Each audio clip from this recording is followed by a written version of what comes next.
And welcome to the Barry Foster Show here on YouTube. Glad to have you on board as we broadcast from the Ridge Floor Studios in the City of Charm, beautiful downtown Avon Park. I'd like to remind you that if you have any thoughts, ideas, or suggestions for the program, just drop them in the comments below. If you'd like to become a sponsor, send us an email at thebarryfostershow@gmail.com. You can check out our YouTube page at the Barry Foster Show here Monday through Friday. Our goal is to put up a new program each and every day. And please like and subscribe to the YouTube page and join our pages at the Barry Foster Show on Facebook and Instagram. That would be very helpful.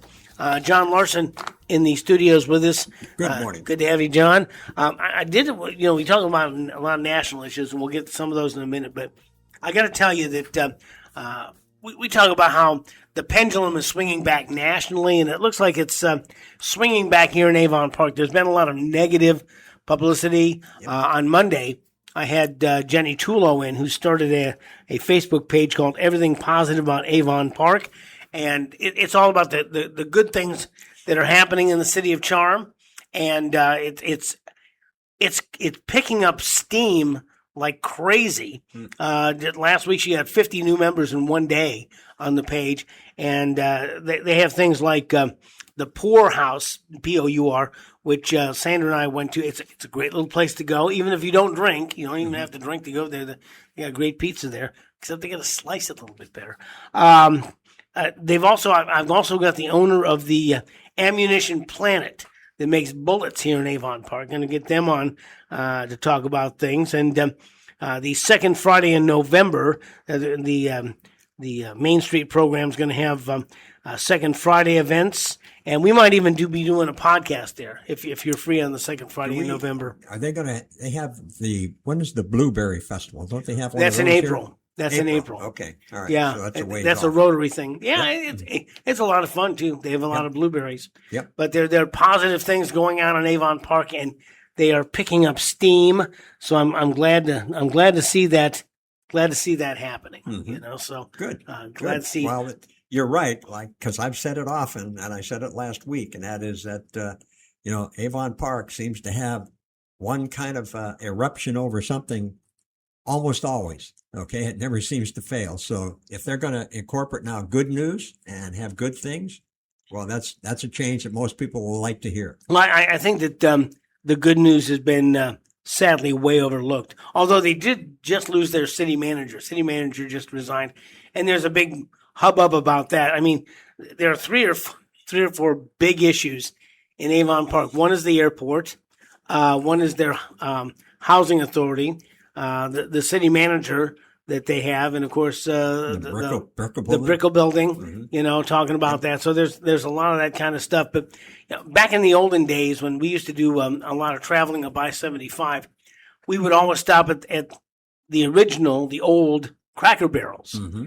And one thing that Cracker Barrel apparently was something they did is when you walked in the front door, there was usually a newsstand with the local paper. Mm-hmm. And so being a news guy, I would always kind of scan the headlines to see what was going on. And the headlines were almost all the same, but with different players. Mm-hmm. Like you'd walk up and there would be one where there was a terrible problem in the city council.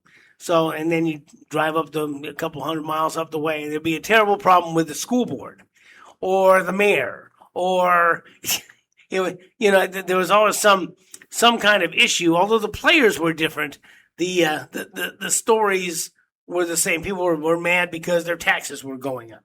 People were mad because they were going to put in a giant housing development in their community. It was interesting to see how, although you were in different communities and none of these people probably even knew each other, but there was always issues going on in the different communities that were roughly the same. Mm-hmm. Roughly the same. Right. Well, I think as we've seen, and I've seen in the various places where I live, and I live mostly in smaller communities, almost every small community has a good old boys club. Oh, sure. And the world revolves around the good old boys club. Okay. Those are the people in power. If you go back generations, their family's been in power. for all those generations. Now they're in power and so on. And going forward, their children will be in power. And it just seems like that is a common thread amongst a lot of small communities. We're into the second and third generation of good old boys, people who either A, and good old girls, either A, are part of a family or B, married into a family, okay? But they're all part and parcel of that. And but I'll tell you, the bigger the city, the gooder the older boys are. I mean, you still have these power brokers that are in charge of things, whether they are barons of industry or old money or whatever, people who've come into a community and inured themselves and helped out the right people. And there are people behind the scenes who never want to be known, but they are the ones who make the calls and say, hey, we need your vote on this, And so it goes on everywhere. Some places are just more obvious than others. I mean, like right now in Sebring, you have this whole to do with the Harder Hall, and the golf course, and that's going on there. I mean, whatever community you go in, up in like Wales, they've got a problem with their hotel, the Wales built hotel, and it has been going on for quite some long time. So if you go someplace and you're there for even a short amount of time, you can kind of find out what the lay of the land is. I don't know why Avon Park is so necessarily more obvious or more vocal about it. I don't know the answer to that question. Well, I think it's because it's constant. I mean, it just seems like one turmoil gets subsided or corrected or fixed or whatever, then another comes right behind it. It just seems like it's a perpetual thing that never stops. And I think that's the thing that people have heard. And like me, I moved here. I didn't know Avon Park from Lake Placid. I couldn't tell you the difference. But the stories I began to hear and read about were almost always in Avon Park. So I'm saying it's just the constant thing. There's turmoil in their administrative offices and their political structure or whatever. It just seems to never go away and have calm and peace and tranquility. Well, okay. I have seen communities where the folks who were running things were able to keep a lid on things, either it's by using the Chicago way. I mean, at first they come in and they say, "Oh, listen, you've got a problem. How about we make you this juicy deal and you calm down?" And somebody says, "Well, I'm not going to calm down." Well, then we can make it really tough on you.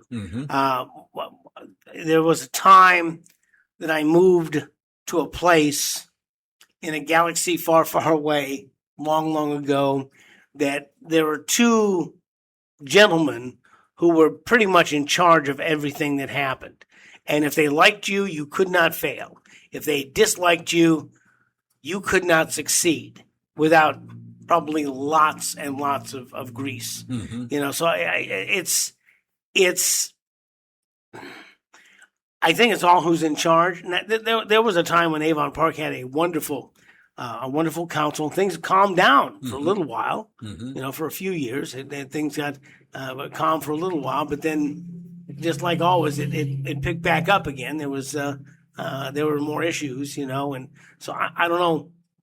I don't know why. But right now, it seems like just as MAGA has pushed back on things that have been happening in the United States for decades, literally happening in the United States for decades. And they push back. And as we talked about yesterday, Donald Trump has put America first. He has sealed at least one of the borders. Okay. He has gone to create peace in the world with less fighting. He has gone to create more jobs in the United States for real Americans. I mean, not necessarily green card holders or other people, and to not allow the shipping of these jobs out overseas. He's done a lot of things that have pushed back the same way. And I think that there are, at some point, people get tired of bad news. They get tired of it. Well, and the thing of it is that if it's constantly ongoing, it gives the community a black eye, whether it's earned or not. It's just that you're in the news and all the news I hear is negative. That says, boy, this place is really upside down. I'm not sure if I want to be there. Mm-hmm. And that may not be true, but that's the perception a lot of people see, read, and hear when the news is constantly turmoil. Well, so in the national news, and not the state so much, and we're going to talk about a few state things that are going on, because there's very little focus given on Florida news. It's really hard to find Florida news. We're going to talk a little bit about some of the Florida news a little bit later. But in the national news, the news cycles 36, maybe 48 hours before it changes again. Mm-hmm. Okay? And things that were big news, when we talked about yesterday, the government shutdown was great big news here a couple of weeks ago. Now it's still news, but it's drifted way down. It's drifted way down because there are other things that are more important that are bad news. Here in a small town, once it gets to be news, it stays. They keep it at the top, and they keep battering it away, and pretty soon the horse is dead. Right. And no matter how much you whip it, the horse is not going to come back to life again. Nope. And again, that's what I say. When it's constantly in the news, whether it's good or bad, but if it's bad news, that community then develops a reputation or whatever, maybe earned, maybe not earned, but a reputation of a community that's in constant turmoil. Mm-hmm. And you just wonder what it's going to take to fix it. Now, this lady that you talked about that has this Facebook page where she's trying to Jenny Tolo, promote the good things of Avon Park. Hallelujah! I think she's got a job to do. That's for sure, to change perception of Avon Park in a lot of people's minds because of what they've heard. All of it may not be true, but it's what you read or what you see or what you hear about a community. And if it's, like I said, if it's negative, or if let's say a community has very high crime rate, okay, and it doesn't seem to go away, you develop that reputation. And there are so many stories now about what's going on in the big, like Chicago, Portland, that it is so much worse than what people believe or hear or see. Because when you actually get the visual part of what's going on, and there's been a lot of visual lately because of all the turmoil that's going on with the illegal immigration thing, I mean, it is really bad news. I mean, really, when you the look big at, cities? Oh, yeah. I mean, you look at it, I mean, the homelessness situation is unbelievable in a lot of these cities. It's much worse than what people think, and so on. So, and I know they're working on that as part of trying to tamp down on the crime rate. They're also trying to do away with the homeless situation. But unfortunately, if you take people off the street, you have to have a place to put them, or else they're going to be back on the street in another hour somewhere else. So you have to have a place to put them. I mean, Pete Hegseth, I read this story the other day, has taken, I want to say $1 or $2 million of his own money to build homeless shelters, little individual places, like a single family or a single person. Small houses. Tiny houses, right, and whatnot. So he's doing that on his own. And to me, I've often said that if you have people that have the wherewithal, like Bernie Sanders says, they're billionaires, you know, you got them, all them billionaires out there, they're not paying their fair people share. like with 3 houses. Right. Yeah. Like Bernie Sanders. But if you could get them, let's pick a number. Let's say to build a tiny house, and you could build 20 of them for $1 million. Let's say maybe you could build more, but 20 of them if you get $1 million, okay, I'll support 20 of those houses. Another millionaire supports 20. Now there has to be, from what I've heard over the years, a lot of homeless people want to be homeless, do not want to be in a structured environment. But in order to get them off the street and put them in, let's say, these tiny homes, there has to be structured rules and regulations. No alcohol, no drugs of any kind. If you're caught with either one of them, you're back out. But then what happens? They're back out on the street again. Mm-hmm. So somehow you've got to rehabilitate them mentally to say, look, you're now going to live in a fixed structure, and here's the rules. Well, as we've pointed out on many occasions, a lot of the homeless have cognitive issues. Mm-hmm. And there used to be facilities that you put those people in because they could not really deal in what you say is polite society. Yes. But they said, well, you can't put mentally deranged people away. And so they quit putting mentally deranged people away. And you've seen it's caused its own. They self-medicate with street drugs. And in New York, there are places apparently that you can go and out in public and be shooting up. I saw a video of this guy going, I can't go down there. He's probably right. You know, because before I was born, they used to have the hobos. Well, hobo really was short for ho boy. They were a transient labor group. You'd see the tramp walking with this stick over his shoulder and a little handkerchief with all the stuff. Well, that stick was his hoe, and he would go and he would work farms and he would follow the harvest seasons around. You know, in the wintertime, he'd work in, you know, Florida or Southern California. In the summertime, he'd go up to, you know, Minnesota or Idaho or wherever and work there. And the idea of people who were mentally incompetent, they were taken care of. But now they're out on the streets and they're multiplying because the drugs now are horrible. The fentanyl, things like that. They're just horrible drugs. Yeah, mental illness facilities absolutely need to be part of getting people off the street, because you're right. There are some people that their mentality and they're so drugged out that they can't function at all in a structured society. They're going to have to go to a place. And we used to have them forever.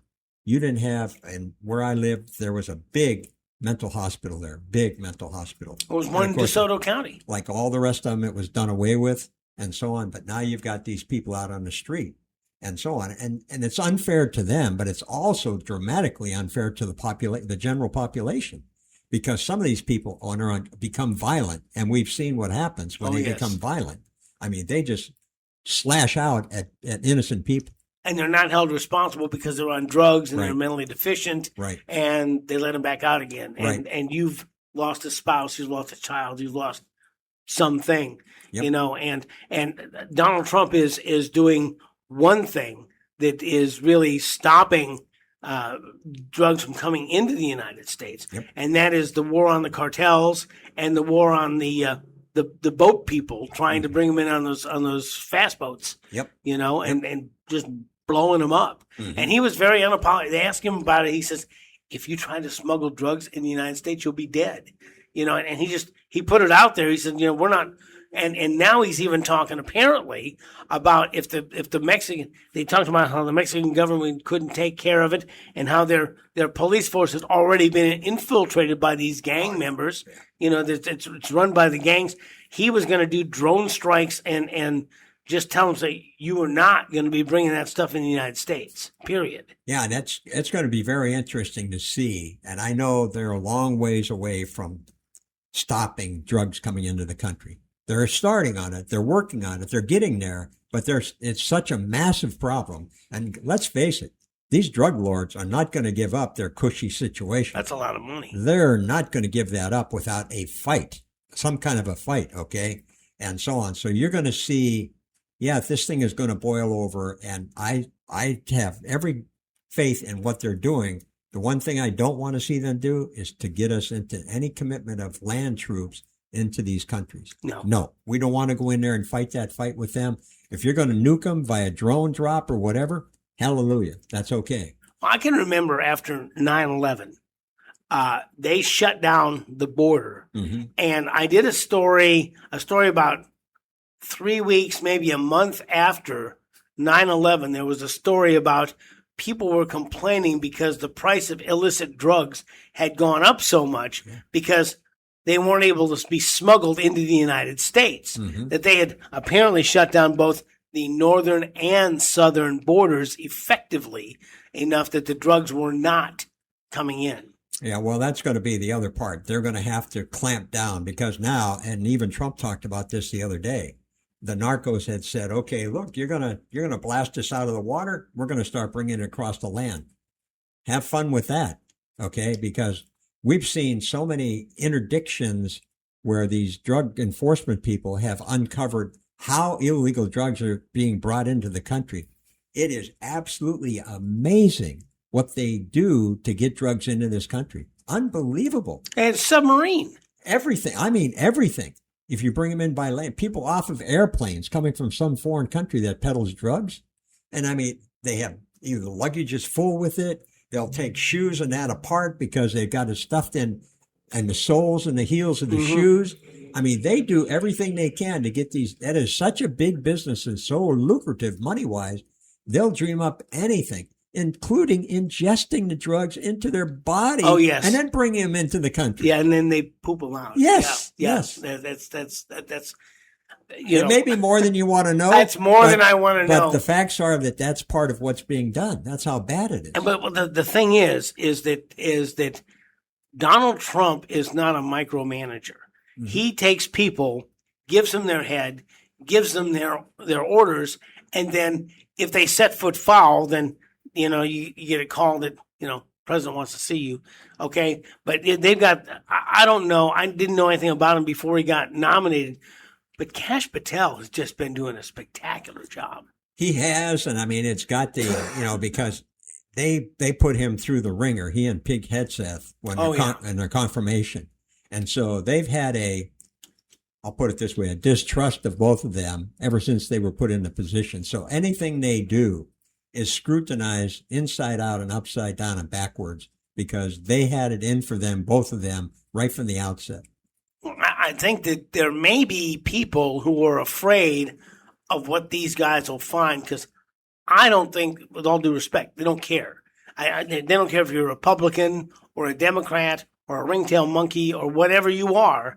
If you are doing things that are deleterious to the United States, they will find you. And in Hegseth, he is whipping the military up into a lean, mean fighting machine the way they used to be, and all this DEI stuff, at least for the time being, has gone out the window. Mm-hmm. Yep. And so these two guys and Patel, didn't you tell me that the FBI found 20,000 bad criminals that they've arrested just since Kash Patel's been taken over the FBI? And I think part of that, even though he hasn't moved the headquarters, he has put a lot of FBI agents out into various states, various locales outside of D.C., where they've got feet on the ground. They're in communication with the local police and whatever types that are controlling crime and trying to get a handle on crime around the country. And look at what they've done in places like D.C. Now they're having a terrible fight in Chicago and Portland and L.A. Those three are, but D.C., I haven't heard anything about crime taking off like a rocket since they, went in there, done a pretty good job. And the mayor initially had to say, I think they've done a great job. Now she vacillated back and forth since then. But when she saw what happened within the first couple of weeks, she had to admit this is a good thing. Well, I think it was Benny Johnson, who is he was, as he puts it, saved by Charlie Kirk, who really got him out of a horrible situation. And he's come around and he was, I guess what you'd say, one of his lieutenants. Yep. But Benny Johnson has talked about how, I forgot my train of thought because I was talking about Benny, but they have gone in about going in, and I'm not sure how much self-introspection they've done to find the bad players that were there in the previous administration. But he believes that they have found a knot of about 4 guys who were running the presidency while Joe Biden was in office. Okay. And the stories that he says is that they refer to them as the Politburo, and that anything that was approved through these guys, and including the auto pen pardons, which may or may not now be valid. What I heard yesterday was a report that said that the people that they have confirmed as having used the auto pen that were not the president, not Joe Biden, are going to be subpoenaed and going to be hauled into court. So that whole thing could be another big story that's going to blow up here shortly. And every one of these stories, I'm sorry to say it, but every one of these stories have the Democrats' fingerprints all over it. And that's why they're so frustrated, upside down, inside out, because their gig has been in place for so long, and they've gotten away with these things for so long, they thought it would never end. Well, guess what? Some of it's ending, and they're just beside themselves. Oh, they thought that would outlive it. Oh. They would be long gone. Like the people who shot JFK are long gone by the time they'll uncover what actually happened there, whatever really happened. You know, Right. there won't be any punishment. There'll be no consequences. And I think that it extends into the Republican Party. If you've listened to Kathy Chamberlain, we had an interview with her, and she's going to be appearing here in Highlands County next month, I believe, talking about her.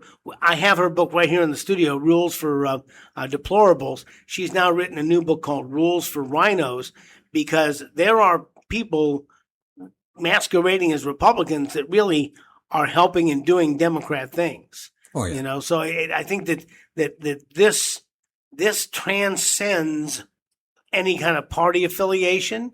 And I think that's why, quote unquote, the people who've been doing, they're worried about Kash Patel, because Kash Patel doesn't care anything about your political affiliations. He just wants to make sure that people are doing the right thing. Yeah, and I think it's one of the things that I know a lot of people, and to a degree I do too. You want things solved or fixed immediately. And we're a nation of people that said, do it right now. Yes. Okay? I want it done next minute. All right. And don't hold back. But to put evidence together, especially when you're trying to backtrack on things like money laundering, because money within the Democratic Party, we've seen this a lot, where they transferred money from here to here to here to here to here. You have to track that down, and that takes time to verify where did the money come from, where was it transferred to, and then they transferred it over here. So all of this evidence gathering isn't something you can do in 1 week. It may take months, if not years, in some cases. Well, the problem is, and again, you got a couple of years on me, but the problem is many of us were in what they call the television generation, where all the problems occurred, festered, and were solved in 29 minutes and 30 seconds with commercials. Okay. Right. Yep. Now, later on, the TV shows went from a half an hour to an entire hour show. Okay. So everything was solved in 60 minutes. So Right. it was Yep. a lot longer. Yep. But people expect immediate gratification. And, a lot of times you'd see things on the television news that were a couple, 3 days old, because because the news was only on for an hour a night, 6 o'clock, had the local news first and the national news. So you had like a little 2-hour news block. Now you can pick up your phone and the news is changing by the second. Instantaneously. I mean, it happens by the second. And what story's on your phone this minute may be gone and supplemented by another story that's even bigger the next minute. Very quickly. That's how quickly things have happened around the world. Yeah, things move very, very quickly now, and so you expect the results to be that quick. Yes. But we have all seen stories where they got one little piece of evidence that was not admissible in court, so they throw the whole thing out. So you've got to make sure that every I is dotted, every T is crossed, every, as they say, jot and tittle has to be done, and it has to be done exactly right, because they'll appeal on technicalities. It wasn't we didn't do it, is that you didn't really find out legally that we did it. Well, the story about Letitia James, the Attorney General of New York, who was hauled into court last week, and of course she pleaded innocent to the charges, but their lawyer said, we want the case dismissed because the district attorney, or whatever they call them, for that area of New York, all right, was appointed on a temporary basis, or is in there on a temporary basis. And they said she can't hear this case. She can't try this case. And of course, they're arguing that's not true. I mean, she was put in there on a temporary basis, but she's still qualified to do the job. So we'll see if that plays into those proceedings, either starting on it. I think they said she's got to appear in January, I think is what it is now, that she's been charged. I think she has to appear for trial, if you will, in January, and so on. So we'll see what happens with that. If you watch the videos, and that's another thing, you're able to see them almost in real time. she's very unapologetic. She says, yeah. "I'm not afraid." And if the information which has leaked out about the things that she did were very similar, apparently, to what she was prosecuting Donald Trump for, and so it's very interesting. And we always heard, I think it was Stalin that said, "Accuse your enemies of that which you are guilty." Well, on top of the so-called lower, financial part of it, and buying these and claiming this house in Virginia was her her full-time domicile, which can't be true because as a district or as the Attorney General of New York, she has to live in New York. Mm-hmm. That's part of it. The other thing is she has two relatives that are convicted felons, all right, that have warrants out for them living in that house in Virginia. Oh, really? She provided them the house. Oh, my. So, I mean, this thing is bigger than just the allegation of, okay, you got a good mortgage based on your falsification of the record. So we will see where all that thing goes. And it just seems like it's building a little bit more. And when she came out of the courthouse last week, when you see somebody, when their voice level goes up like 5 or 6 octaves, okay, they're like screaming instead of just talking. You know that they're nervous with what they're saying, and they want to make a point by getting their words out at a higher elevated level. Okay, so we'll see where that goes. Speaking of New York, one of the 3 big elections that are going to be coming up in the near future, along with the governor of Virginia, is the mayor of New York City. And have you seen that there apparently is a legal move afoot to yank Mandami's Zohan Mandami, almost got it backwards. Zohan Mandami's citizenship because he allegedly lied on his documentation, and they believe that because he lied about his documentation, that calls into question his abilities as to jerk his naturalization papers because of, again, falsification of the paperwork. Well, I saw yesterday, I don't know if you saw it, but yesterday he came out with tears in his eyes saying that, my mother after 9/11 could not walk down the streets of New York because she was a Muslim and she was persecuted and all of that because of that situation. The reporter then came back afterward and said, number one, we've never seen your mother in a hijab. Okay. That's number one. Number two, that she wasn't there when all of this happened. So it'll be interesting. But the things that he's said openly about what he's going to do, legalizing prostitution in New York. That's what they need. Do away with more than half of the cops and replace them with social workers. Release over half the convicts in Rikers Island. Those are just 3 of the things. City-owned food stores, which they've been tried in Kansas City, they failed. They've been tried in San Francisco, they failed. Because people come in, guess what? They steal the food. Or look at it this way. If you've got all the homeless people in the world coming into the grocery store, touching the food. Government doesn't do anything like that well. No. They just don't. No. And so there's no way this is going to succeed.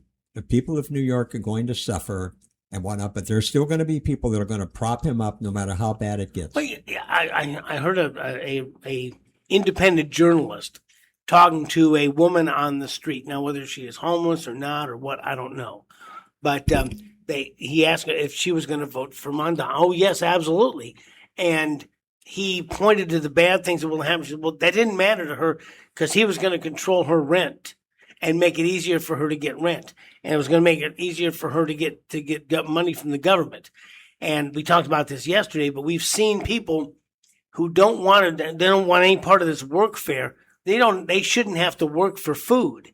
And of course, the guy that's showing, he's a conservative commentator and says, I got bad news for you. Most of America works for food. My dad worked for food. My dad worked so that my mom could go to the grocery mart and bring home groceries. I worked for food. Mm-hmm. And yes, you also will have to work for food. But people have gotten used to the idea, and we saw this even under the Obama administration, where they have this idea that it's the government money. They don't know where it comes from, but it's the government's money. It's not our money. It's the government's money. Right. Yep. Yeah, it just appears out of thin air and falls off the apple tree. I saw this kid that said it's the government's money, but they just let us use it. And it's now, we talked about this. I'm going to continue to talk about this probably through the end of the year, because we are now coming up on many different events where families are going to come together. And we've always heard you can't talk about religion or politics. And I think, yes, we can talk about religion and politics. We just have to be the ones with the quiet voices, the small voices, and talk about it rationally, because there'll be people who will, in an effort to shut the conversation down, begin yelling and waving their arms around in the air. And, when it comes to the kids, you're going to have to say, well, you know what? Let's do some research on this. Mm-hmm. Don't believe me. Look it up for yourself and let me know what you find. I'd be very interested to know what you find, because it's time that we begin to communicate with I don't know that we'll get the parents. We might get the grandkids. Okay. But we need to begin to go in and say, what are they teaching you here? Is that right? And I asked a niece one time about World War II, and she's very nervous because she knows I'm but I said, well, what are they teaching you about Mr. She kept calling him Mr. Hitler, Mr. Hitler. I said, okay, what else did they teach you about that? I said, well, did they teach you about the Holocaust? And I kind of got a strange look. That was a word she hadn't heard. I said, well, he killed a bunch of Jewish people. Did you? Oh, well, yeah, we heard, and they had concentration camps. Like, yeah, that's true. I said, did you know he killed more Christians than Jews? Really? Here comes the truth train again. But yeah, And I said, you ought to look that up. And by the way, I said, do you know what Nazi means?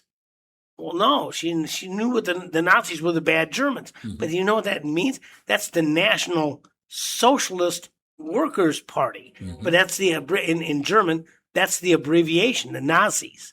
And you could see that she had not heard any of this stuff. And and we're just having a conversation here. And if I said, well, I'm just giving you some information. I'm old. I always fall back on this. I'm old. I remember, this was all new stuff before I was your age.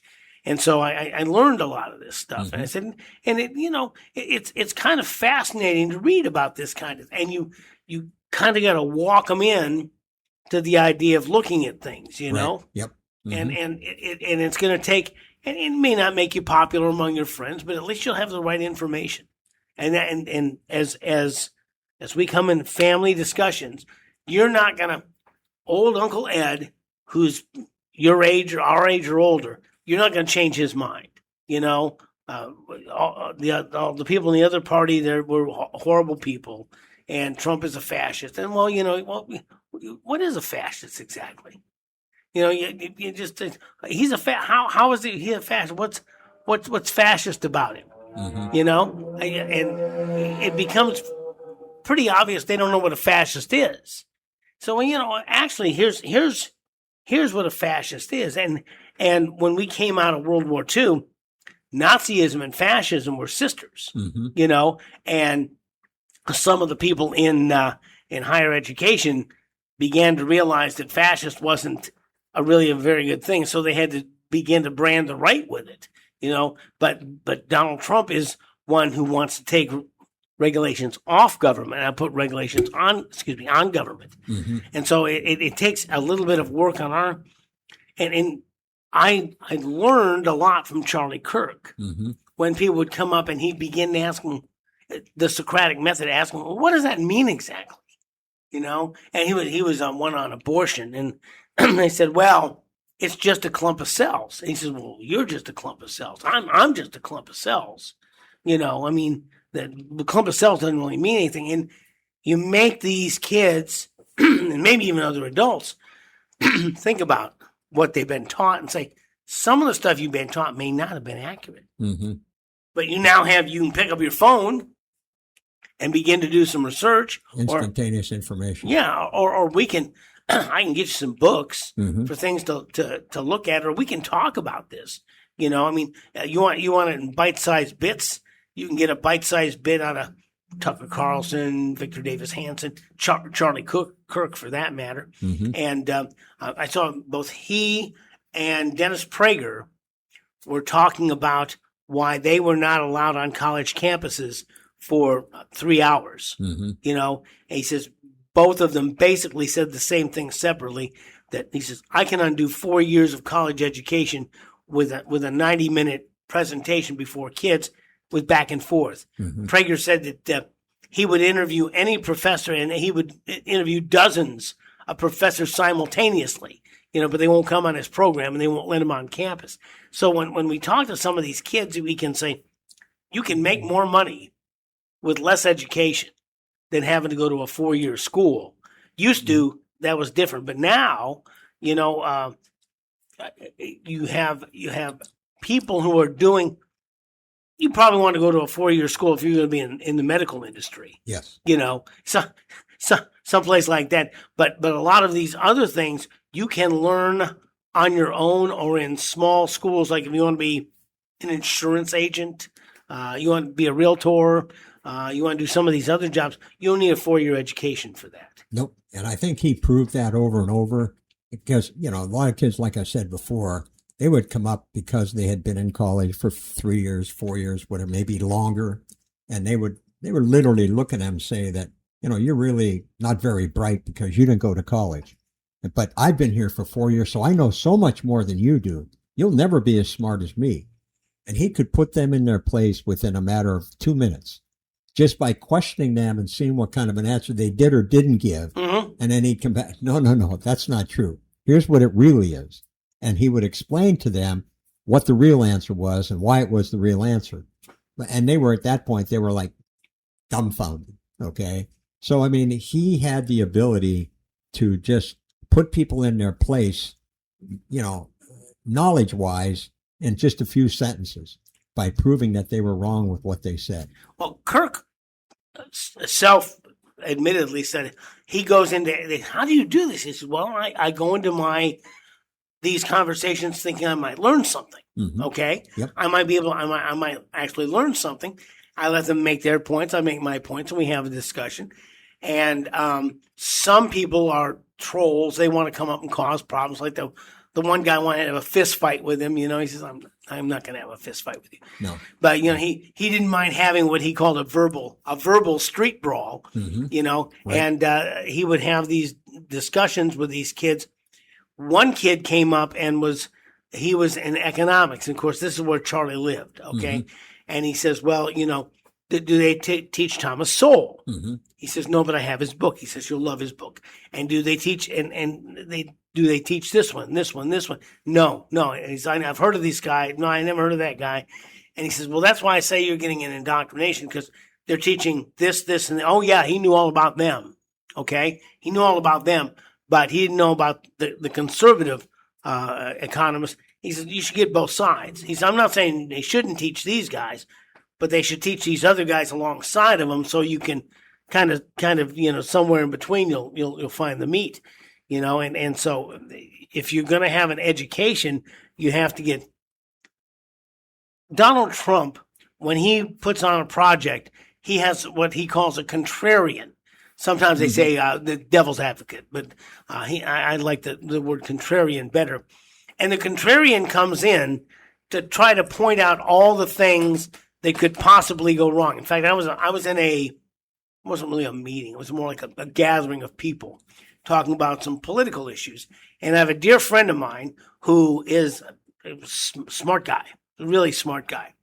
And so when they got on an issue, he says, I don't want to be negative, but and he brought up a couple, 3 things that might prove to be big problems. He says, you'll have to think about this. You have to think about this. You have to think, because these will be big problems. And he was able to introduce the idea that not everything is black and white. There's a lot of there's a lot of gray in between the two.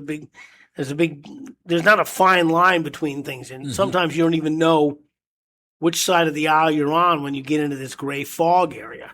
So it helps to have these kids say, look, I'm going to give you information and you can make up your own mind, but at least look at both sides. Right.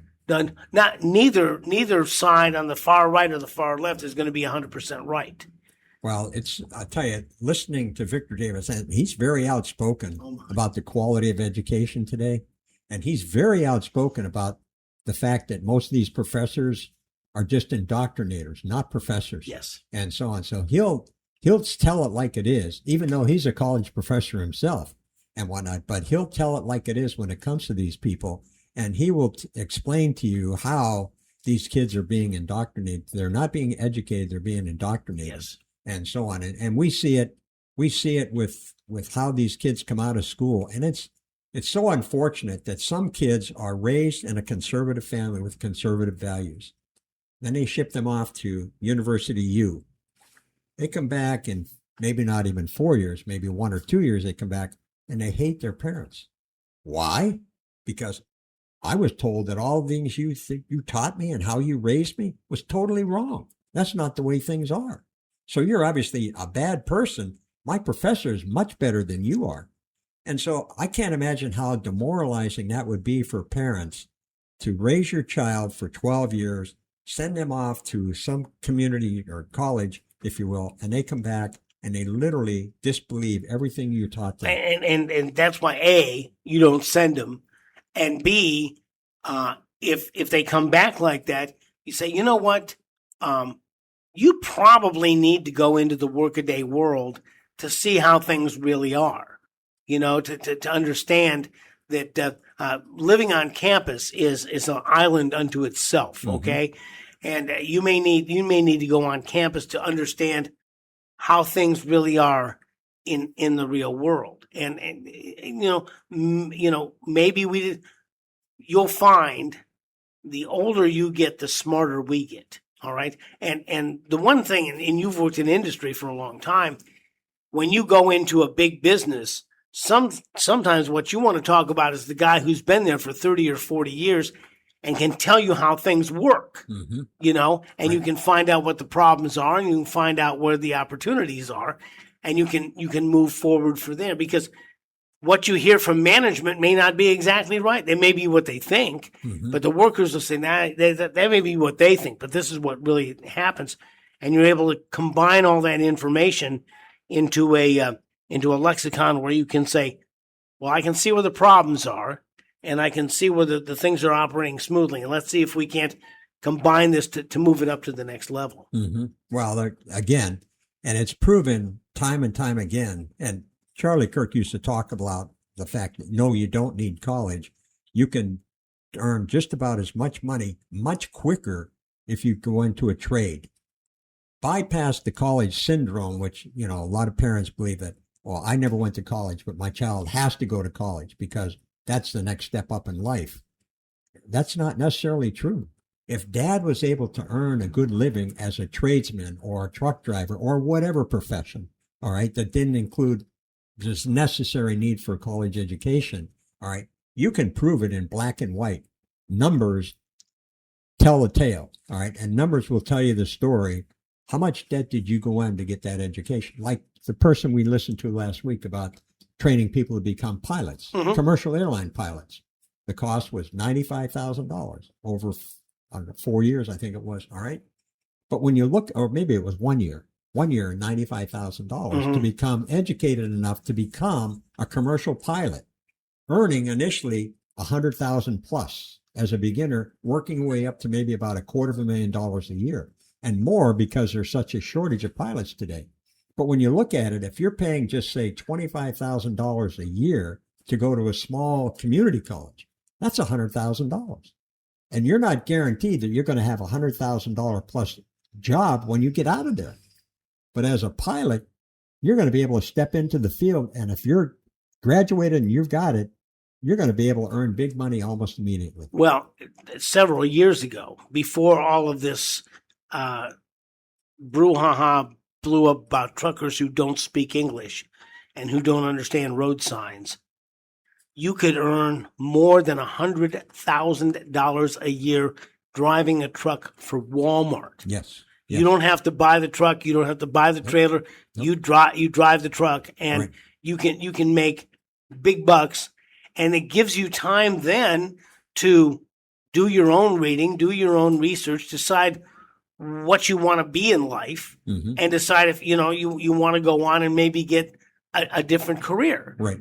Because it's you've been through a number of different careers.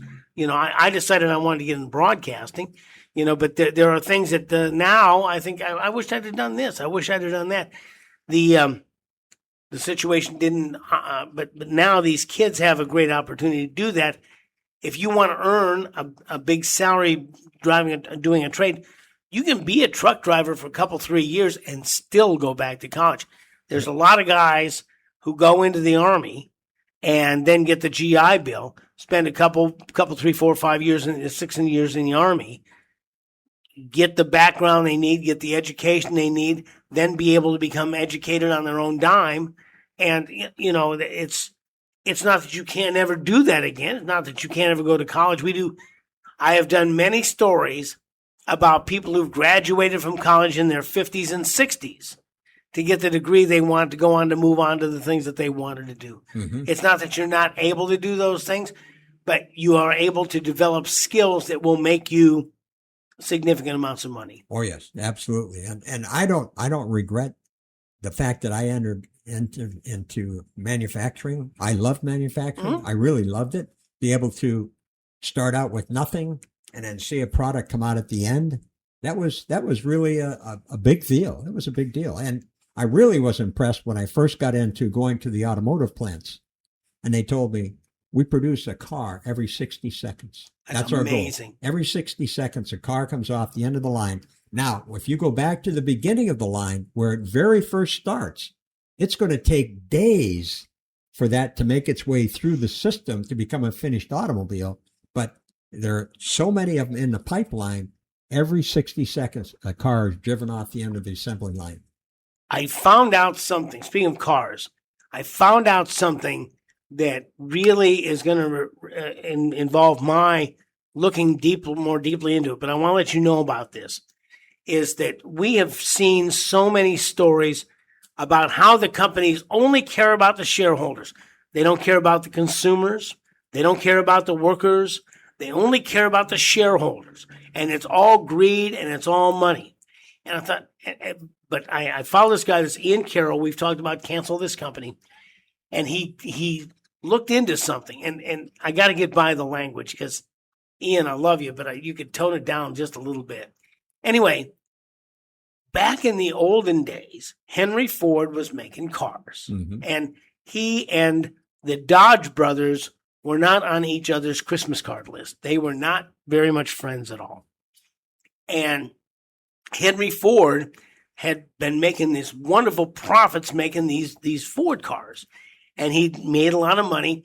And he announced that he was going to make the conditions better for his workers.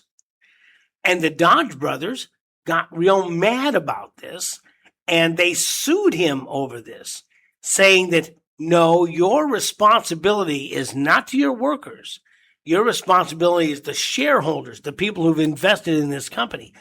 And they took him to court. And there was a big court case. And it went to the Supreme Court. And it established a thing called shareholder primacy. And the courts ruled that his responsibility was to his shareholders. Mm-hmm. It was not to his workers. It was not even to his consumers. You know, your Ford car has a problem. Too bad, pal. I got to maximize my profits because my job is to make more money for the shareholders. I was stunned. I was stunned. It's not some innate. Scrooge McDuck is not running all these companies. It is a law. Now in 2019, there were some cases to try to reverse the idea of shareholder primacy, and I have not found out what happened to those yet. But when people tell you how greedy businesses are, some of it is mandated by law. Did you know that? No, not specifically. No, but I think as time has gone on, and that scenario to me would have probably proven correct going way back, but the advent of the unions brought about there were a lot of unscrupulous businesses back before unions became. All right. There was very little safety taken into account, all of that, and so on. So that's where, when the union stepped in and became part of that, that's where I think they served a good purpose, because then they kind of leveled the playing field against the, if you want to call them, the greedy business owner, okay, and the actual workers. And once that happened, then, of course, I believe as time went on, that kind of scenario just flip-flopped, and the unions became more of an obstacle in a lot of cases because of constant strikes and the proliferation of, other issues within the workforce and so on. So you always had to treat, and I got into manufacturing back in 1959 is when I first went in as a worker in a manufacturing rubber plant. All right. 1959 is when I started, and I stayed in that business until 2006, the end of 2005. So I was in that business from 1959 to 2006. Wow. And it was in one form or another of manufacturing, mainly due in the rubber industry, one form or another, and so on. So I've seen a lot of things happen in that course of time. But one of the things I learned, that the more open you were with employees, the more you talked to employees, you tried to understand what their situation was and try to work with them, you got a lot more done. And it made life a lot easier for them and for you. Yeah. And so that to me was kind of the secret. We developed a lot of program recognition type programs, reward type programs to say, look, Joe, you did a heck of a job, and this is what we're going to do for you. Well, Ian Carroll and Cancel This Company is very big on going down the grocery aisles or dry good aisles, finding companies, who owns these companies, and it's BlackRock, State Street, and Vanguard, okay? Today. For the most part. But he is always saying, you need to buy from the moms and pops. You need to buy from these small industries that are family owned, family run, and their responsibility is to their consumers and to their workers, as well as to keeping a profit for themselves. And when it starts getting into publicly owned things change. I found that fascinating. Yeah, well, it's true. I think a large part of that is true, but it does say a lot about how the corporate world works, and I believe that this is why, unfortunately, so many businesses made the decision years ago to ship the manufacturing off to a lower cost of operation. I lost many jobs. Because companies did just that. They shut the plant down and shipped it off to Mexico or some other foreign country, and that did away with where you were. Yeah, and we've had a discussion. Trump wants to bring jobs back. Yes. And people are complaining. I was talking to one lady from Canada who was really mad about the tariffs. I said, well, look, you got to make up for Bernie Sanders' $15 an hour minimum wage for starting workers.